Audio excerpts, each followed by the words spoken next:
지혜는 유산같이 아름답고 햇빛을 보는 자에게 유익이 되도다.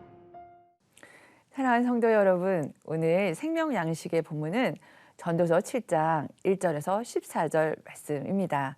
그중에서 11절에서 14절의 말씀을 함께 읽겠습니다. 지혜는 유산같이 아름답고 햇빛을 보는 자에게 유익이 되도다. 지혜의 그늘 아래에 있음은 돈의 그늘 아래에 있음과 같으나 지혜에 관한 지식이 더 유익함은 지혜가 그 지혜 있는 자를 살리기 때문이니라. 하나님께서 행하시는 일을 보라. 하나님께서 굽게 하신 것을 누가 능히 곱게 하겠느냐. 형통한 날에는 기뻐하고 공고한 날에는 되돌아 보아라. 이 두 가지를 하나님이 병행하게 하사 사람이 그의 장래일을 능히 헤아려 알지 못하게 하셨느니라. 사랑하는 성도 여러분, 요즘 우리의 하루하루가 기쁨과 감사로 채워지고 계신가요? 아니면 삶의 무게가 무겁고 일들은 막히고 있습니까? 오늘 말씀을 통해 하나님께서 우리에게 그 해결책을 알려주십니다. 기대가 되시나요? 먼저는 하나님의 지혜를 가지라고 하세요.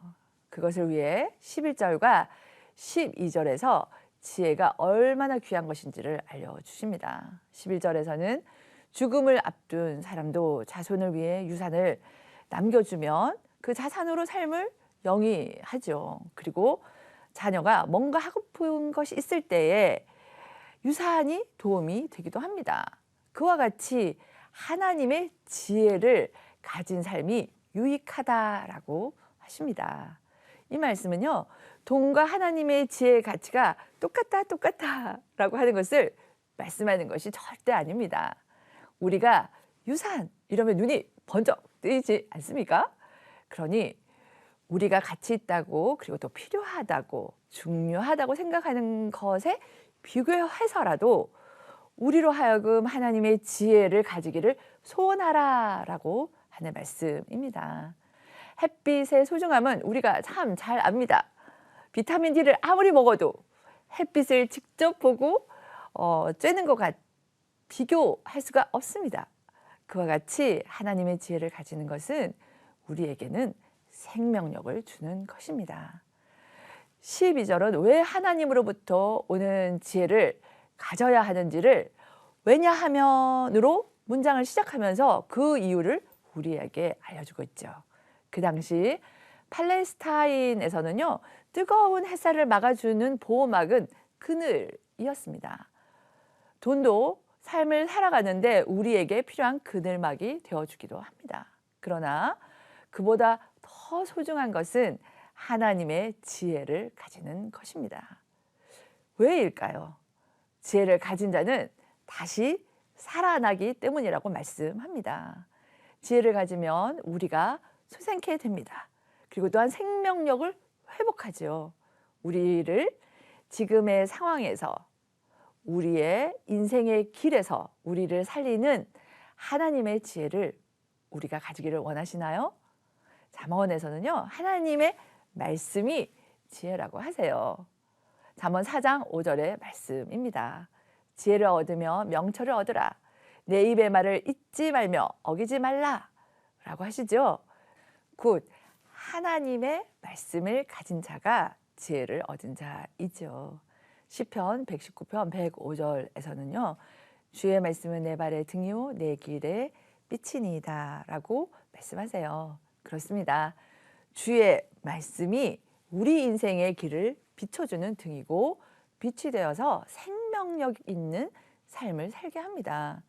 주의 말씀을 날마다 묵상함으로 우리가 살아날 수가 있습니다. 우리가 회복될 길이 말씀이라고 하세요. 하나님께서 말씀으로 우리를 살리실 것입니다. 아멘입니다. 두 번째로 하나님께서는요, 전도서 7장 13절을 통해서 하나님께서 행하신 일을 보라라고 하세요. 그냥 이것은 두리번 하면서 보는 것이 아닙니다. 13절 처음의 시작을 살펴보아라 라고 명령하세요. 그것은 하나님께서 어떻게 우리의 길을 인도하고 돌보고 책임지시는지 하나님께서 행하심에 집중하여서 살펴보라는 것입니다. 눈여겨보라는 것이죠. 우리의 상황을 보라고 하지 않습니다. 그리고 또 우리의 억울한 심정에 매여 있으라고 하지 않으세요. 명확하게 하나님께서 행하시는 일을 자세하게 살펴보라는 것이죠.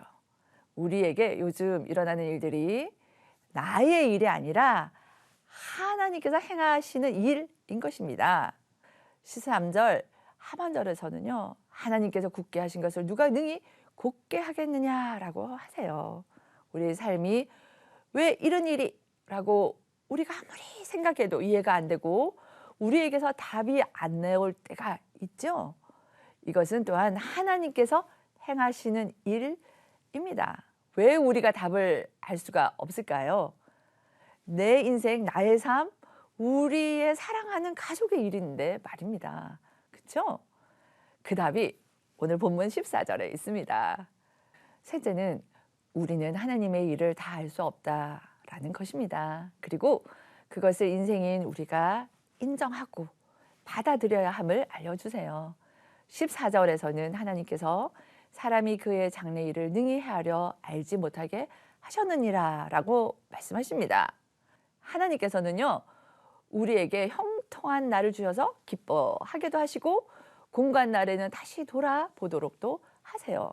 그래서 도통 우리가 그 다음이 무엇이 올지를 알 수 없게 해놓으신 것입니다. 그렇기에 오늘의 삶을 나의 생각과 나의 계산, 경험치 이것으로 이렇게 저렇게 해야지 라고 판단하지 말라는 것입니다. 헛된 일입니다. 지금의 시간, 사건, 사람을 받아들이는 것이 지혜요, 겸손이고 하나님을 인정한 것이라고 하세요. 우리에게는 답이 없어요. 그래도 하나님께는 있습니다. 우리는 왜 일이 일어나는지 모릅니다. 그러나 하나님께서는 아시고 오늘도 행하고 계십니다. 능하신 하나님의 손 안에 우리의 오늘을 맡겨드리는 것이 지혜의 말씀에 순종하는 지혜자로 사는 삶이라고 하세요. 우리에게 소망이 있는 것은 로마서 8장 28절에 약속이 있기 때문입니다.